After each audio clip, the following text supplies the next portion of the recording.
Parfois, souvent, j'ai mal au monde, surtout depuis que je suis maman. J'ai 2 filles, et quand je vois leur environnement se dégrader, j'ai mal au monde. Mal pour les réfugiés climatiques, mal de savoir que nos sols deviennent stériles, que les abeilles disparaissent, et avec elles probablement les 3/4 de nos légumes et nos fruits. Mal de lire qu'en Chine, certains enfants ne savent pas que le ciel est bleu. Il est gris. Gris des pollutions de nos usines, de nos smartphones, de nos t-shirts. Mais comment accepter que pour un t-shirt, il y ait de la souffrance humaine, des cours d'eau pollués? Tout ça, ça me bouleverse.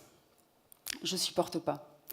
De me dire que le monde auquel je contribue, c'est ça. Alors, je me suis trouvé une mission dans la vie, sauver le monde. Rien que ça. Au quotidien, j'essaie d'agir et depuis près de 15 ans, je conseille des entreprises. Un coup, je m'enthousiasme pour les belles initiatives, je les propage. Un coup, je m'énerve quand je lis par exemple que Paris sous pic de pollution, c'est comme une pièce de 20 mètres carrés, fermée, avec 8 fumeurs à l'intérieur. Il y a des hauts et des bas.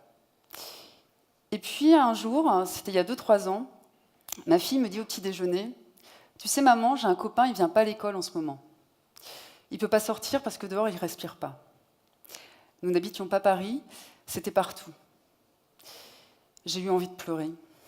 J'avais honte. J'échouais. Ça continuait. Ça continuait et pendant ce temps-là, on se félicitait de tout un tas de trucs green, socialement responsables. On nous rabattait les oreilles avec la transition énergétique, la croissance verte, l'agriculture écologiquement intensive et même la 3e révolution industrielle. Mais moi, j'y croyais plus, aux solutions miracles. Alors ce matin-là, j'ai regardé mes filles et je me suis dit, ça suffit. Pendant près d'1 an et demi, j'ai fait des recherches. Je voulais savoir si c'était possible de sortir de ce système mortifère, en me disant que si je me rendais compte que c'était perdu d'avance, j'abandonnerais. J'ai creusé partout. Psychologie, comportement, sciences sociales, philosophie, nouvelles économies, écologie, design, communication. Et au final, j'ai trouvé des raisons d'espérer. Le sujet n'est pas simple, mais des leviers, il en existe plein. Alors j'en ai fait un livre. J'ai découvert au passage que toutes ces histoires de transition et de croissance verte, ça ne peut pas suffire. Et pire, parfois ça va dans le mauvais sens. J'ai découvert que le seul salut, c'est l'utopie. Alors, l'utopie, ce n'est pas un truc chimérique pour oublier la réalité. Je ne me suis pas réfugiée dans un monde hors sol, avec mes amis les bisounours. Non. D'ailleurs, étymologiquement, l'utopie signifie qu'il n'a pas de lieu. Cela ne veut pas dire qu'il ne peut pas en avoir. L'utopie, ce n'est pas l'irréalisable, c'est juste l'irréalisé. Et c'est quoi mon utopie? Je veux un nouveau modèle de société.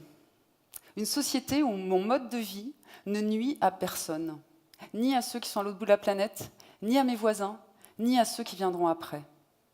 Une utopie, c'est radical, volontaire, optimiste. Mais bon, le monde dans lequel tu vis, ma cocotte, c'est pas un monde facile pour les utopistes. On y croise des cyniques, des conservateurs, des matérialistes. Cela te traite d'irréaliste, évidemment. Et puis, il y a ce sentiment profond d'impuissance. Souvent, j'entends « mais avec ces politiques qui ne bougent pas, et puis toutes ces multinationales qui font pression, on ne peut rien faire. Et puis, les gens, ils ne changeront jamais. T'as regardé leur caddie ?» Non, et puis, quand même, à vous, Sandrine. Tout ça, c'est un problème de riche, hein? Un truc de bobo. Évidemment, des gens comme ça, j'en croise plein. Alors, comment on fait pour continuer à y croire? Et surtout, comment on se débrouille pour la faire advenir, cette utopie? Eh bien, il n'y a pas de recette. Et pour cause, personne dans l'histoire de l'humanité n'a emprunté le chemin qu'on s'apprête à prendre. Alors forcément, on expérimente. Les premiers panneaux solaires, ils ne sont pas parfaits, on le sait, mais ça ne doit pas nous empêcher de continuer à chercher. Rien n'est parfait, surtout pas au début. L'utopie, c'est pas cuicui les petits oiseaux. On se confronte au réel, on est pragmatique et on persévère. On tâtonne, parfois on se plante, on improvise. L'utopiste n'a pas de préjugés sur les moyens d'avancer, pas de dogme. Par contre, sur l'objectif, il ne lâche rien. L'utopiste n'a pas de certitude, mais il a des convictions, de la détermination et de l'ambition. Prenons Interface, une entreprise de moquettes. Donc, beaucoup de matières premières, des déchets en quantité, de la colle toxique, bref. En 1994, Ray Anderson, le patron d'Interface, prend une décision incroyable. Il dit « En 2020, notre entreprise ne devra plus avoir aucun impact négatif sur l'environnement. Aucun, d'aucune sorte. » Il aurait dit « Transition, on réduit de 25%. » C'était bien déjà, et ça paraissait jouable. Non, il a dit « zéro impact ». En fait, une bonne utopie, effectivement à première vue, c'est irréalisable. Irréalisable dans le système actuel. Irréalisable avec notre mode de pensée habituel. Pour tenter le zéro, il n'y a pas le choix. Vous devez sortir du cadre, casser les règles du jeu. Il faut innover radicalement. Et c'est ce qu'a fait Interface. Récupérer des pare-brises cassés pour faire de la moquette, inventer un nouveau système de pose sans colle, inspiré des geckos, ces petits lézards qui adhèrent au mur. Ils ont explosé toutes les frontières de leur métier. Et aujourd'hui, à 5 ans de l'échéance, ils ont déjà éradiqué 97% de leurs impacts. Derrière ces résultats, il y a un homme qui n'a rien lâché sur son utopie. Ray Anderson s'est dit « Un jour, les gens comme moi, on les jettera en prison.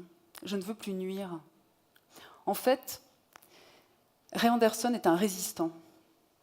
Derrière toute utopie, il y a cette énergie particulière, celle de la résistance.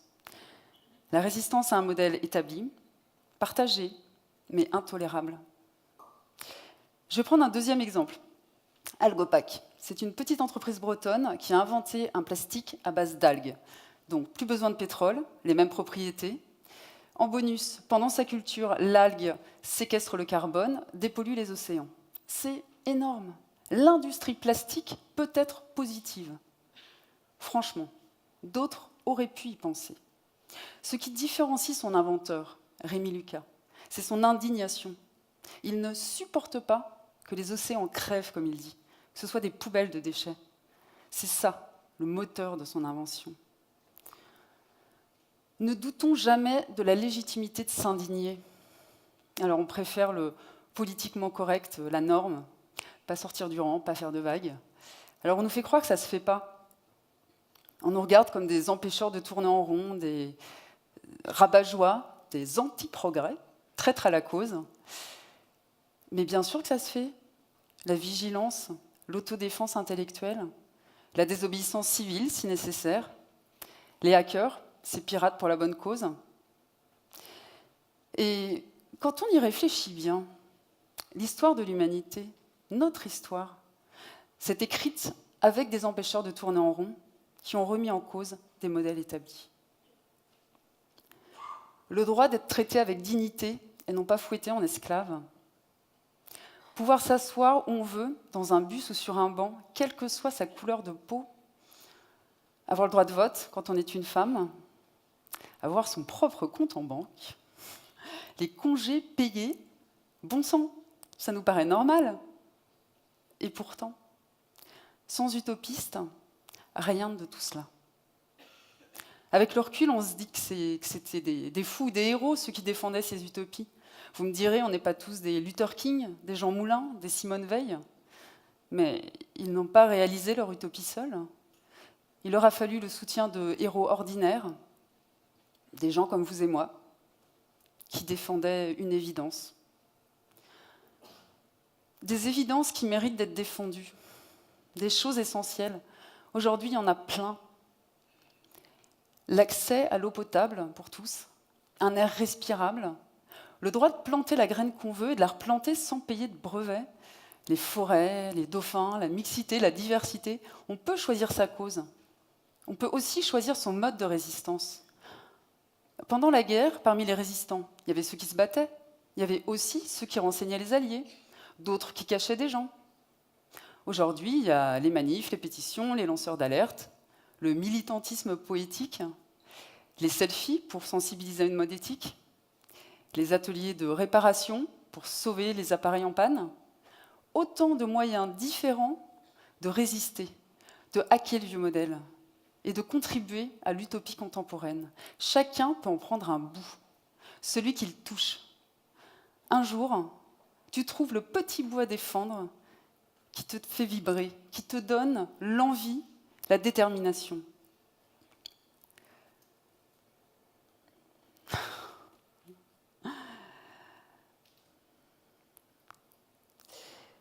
Finalement, à chacun sa cause, chacun son désir, chacun sa petite résistance ordinaire. Au final, l'utopie, elle se réalise en ordre dispersé. Alors vous me direz, est-ce que tout ça, ça sert à quelque chose avec la puissance des lobbies? Eh bien, prenons un bon exemple de leur pouvoir et voyons si ça nous bloque. Tiens, les pesticides. On sait que c'est toxique. L'INSERM a établi un lien très clair avec plusieurs maladies. Il y en a dans la terre, l'air, l'eau. On en mange, des agriculteurs en souffrent. Et pourtant, en mars de cette année, une majorité de nos députés a voté oui aux pesticides. Oui à la prolongation de leur utilisation. On en a repris pour 10 ans d'empoisonnement légal. J'avoue, ça m'a énervée. Et puis, je me suis dit, on peut agir contre cette loi sans être hors la loi. Pulvériser du savon noir contre les pucerons, manger bio. Et puis, plein de magasins ont déjà retiré ces produits de leur rayon. Même s'ils ont le droit de le vendre, leur poison, à un moment, il n'y aura plus grand monde pour leur acheter. Donc, plus d'intérêt économique. En fait, notre influence est immense. Quand on se déplace en covoiturage, transport en commun, à pied ou à vélo, on évite minimum 3/4 de CO2, de particules fines. Ceux qui arrêtent de manger de la viande, ils résistent à 60% de la déforestation. Si vous décidez d'acheter 4 fois moins de produits neufs, avec un peu de créativité, l'occasion, le partage, c'est 400% de matières premières en réserve. Honnêtement, tous ces choix, ça ne change rien au confort, ni même au plaisir. Ah si, ils changent de nature. Détourner, reprendre la main, réfléchir à ce qui nous fait vraiment du bien pour prioriser, s'y mettre à plusieurs, c'est même assez jouissif. Ok, on n'est pas tous des êtres parfaits et totalement cohérents, mais on peut tous faire 2-3 trucs. Et c'est ça qui peut tout changer, peu importe certaines décisions politiques. Les suffragettes, les premiers abolitionnistes, eux aussi, ils avaient affaire à des conservateurs. Ils n'ont pas attendu que ça vienne d'en haut. Ça ne vient jamais du haut. Et d'ailleurs, si c'était venu du haut, du temps de la ségrégation, le gouvernement de l'époque nous aurait probablement pondu un truc du genre ségrégation responsable ou transition ségrégationniste. Alors, blanc et noir, vous pouvez vous asseoir ensemble dans les bus, mais seulement le mardi et le jeudi. Ouais, c'est pas très glorieux. Alors que l'abolition de la discrimination raciale, c'était un progrès dans l'histoire de l'humanité. Ça donnait envie de se le tenter. Je ne dis pas que c'est mal la transition. Je dis que le moins pire, c'est culpabilisant, c'est pas sexy, et c'est totalement insuffisant. Vous pensez vraiment qu'une ségrégation soft, à moitié, ça nous aurait amené à l'égalité au final? Dans ségrégation responsable, il y a ségrégation. Dans croissance verte, il y a croissance. On n'est même pas capable de lâcher le vocabulaire. Comment voulez-vous qu'on lâche le modèle? Non, juste, on l'adapte, l'œil dans le rétroviseur, on entretient nos vieilles croyances, parce qu'il y a bien longtemps que l'emploi ne croit plus, mais on y croit. Alors que l'utopie, c'est page blanche. On regarde de l'autre côté, on invente sans état d'âme, même si ce n'est pas gagné. C'est un pari neuf, sans concession. On ne négocie pas avec ses valeurs. Si on doit renoncer à quelque chose, c'est au modèle, pas aux valeurs. Jean-Paul Sartre disait « On n'a jamais été aussi libre que sous l'occupation ». J'ai mis du temps à comprendre cette phrase. Les périodes difficiles, c'est des occasions pour exercer véritablement notre liberté personnelle. On a des vrais choix à faire, des choix engageants, inspirants. Pendant la guerre, la résistance, au final, c'est juste 2 à 3% de la population qui fait le choix de l'utopie. Une poignée d'individus s'est engagée en ordre dispersé. C'est devenu un mouvement et ça a changé l'histoire. C'est pareil aujourd'hui. Je ne crois pas qu'on va se réveiller demain matin avec une révolution utopiste bien organisée, mais elle est en route. Et finalement, c'est une chance d'être adulte aujourd'hui. C'est vrai, c'est pas facile tous les jours, mais on a cette opportunité historique de devenir des résistants, de défendre l'essentiel, de construire ce qu'il y aura de beau demain. On peut grandir en humanité. Pendant ce temps, nos enfants nous regardent. Ils apprennent que jamais on ne se résigne, qu'ils doivent exiger une vie magnifique, pas moins, qu'on ne négocie pas avec son humanité, qu'on ne lâche pas sur l'utopie. Car n'oublions pas que si nos évidences sont les utopies d'hier, les évidences de nos enfants et de leurs enfants ne peuvent être que nos utopies. Merci.